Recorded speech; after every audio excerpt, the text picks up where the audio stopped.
All right, let's get into it. Today, we're going to put on our digital detective hats and explore the fascinating world of email forensics. It's all about how investigators can sift through what looks like a simple email to uncover the truth, expose some serious fraud, and even solve crimes.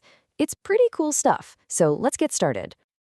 So, let me ask you something. We all treat our emails like they're a perfect record of our conversations, right?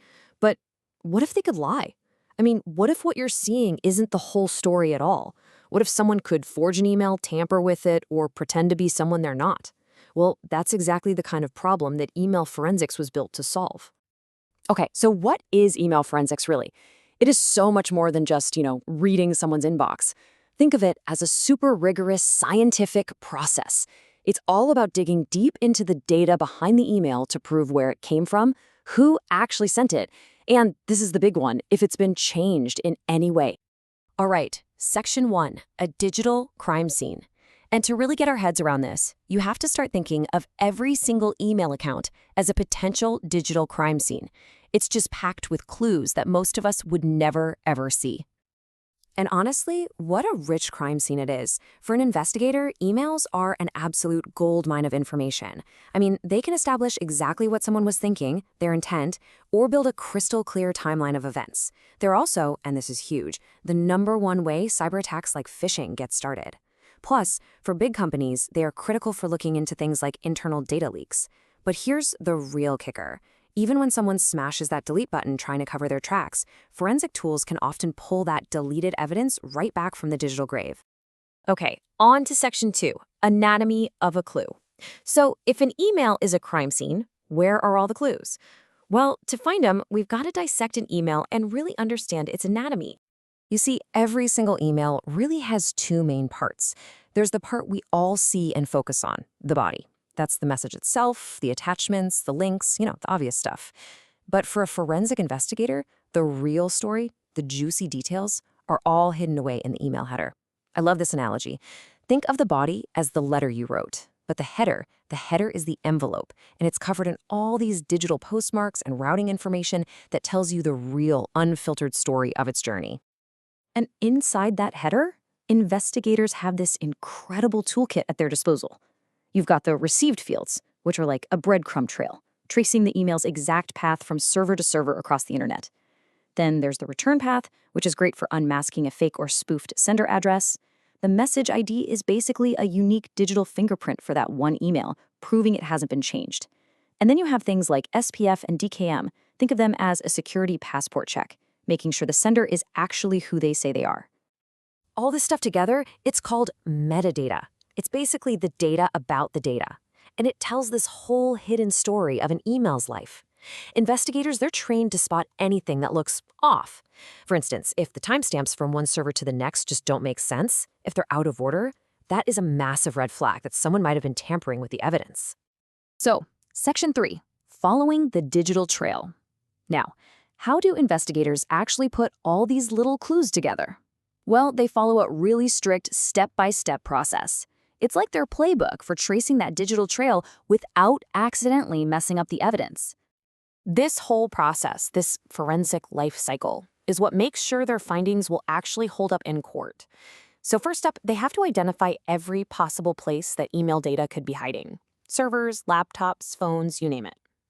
Then, and this step is absolutely crucial, they preserve it. After that, they dive into the deep analysis of headers, content, all that metadata. Finally, they document every single finding in a clear report, and, if it goes that far, they stand up in court and present the evidence as an expert. It is a super structured scientific method from beginning to end. And if there's one cardinal rule in all of this, it's this: preserve the original evidence. You never ever work on the original. Instead, investigators make a perfect, bit-by-bit copy. And to prove that copy is truly identical, they run it through an algorithm to create what's called a hash value. You can think of it as a unique digital fingerprint. If even a single comma or a space is changed in that data, the entire fingerprint changes. It's how they can prove, without a shadow of a doubt, that the evidence hasn't been altered. Now for Section 4, evidence in the courtroom. Because all this incredibly careful work, it's all leading to one place. But getting digital evidence accepted by a judge?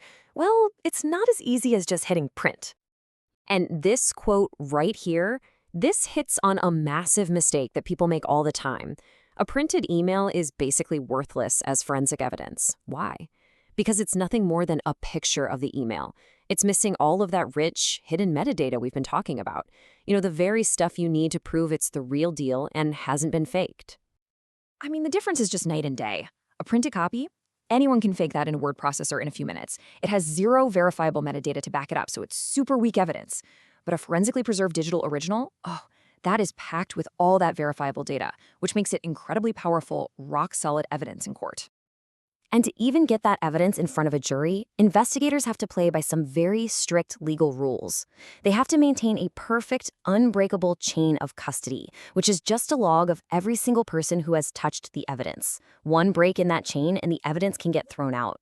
They also need proper legal authority, like a warrant, to access private emails, which is a big deal. And because data can be anywhere in the world, they have to navigate this complicated web of international privacy laws, like Europe's GDPR. Okay, let's get to the fun part. Section 5, cracking the case. Let's see how all this theory actually plays out in the real world to crack actual cases. So picture this. There was this case where an employee was in some serious hot water. They were being accused of sending a really incriminating email, but the only piece of evidence anyone had was a printed out copy, and the employee was adamant, swearing they never, ever wrote those words. So the forensic experts were called in. They did it by the book. They collected the original digital versions of that email from both the sender's and the recipient's accounts. And what did they find when they analyzed it all? Well, by comparing the unique message ID and all the other metadata, they could prove the printout was a fake. Those damning sentences, they simply didn't exist in any of the original digital versions. Not one. So the verdict was clear. The printed email was a total forgery. It's pretty chilling when you think about it. Without that deep forensic analysis, an innocent person could have been completely railroaded. It just goes to show you how powerful this stuff really is. And, this same science is being used every single day to fight cybercrime. That phishing email you got that looked like it was from your bank, it's the forensic analysis of the header that exposes it as a fake. When investigators see a fail result on those SPF or DKIM authentication checks we talked about, that's it. That's the digital smoking gun that proves the sender is an imposter. So when you boil it all down, the main takeaway is this.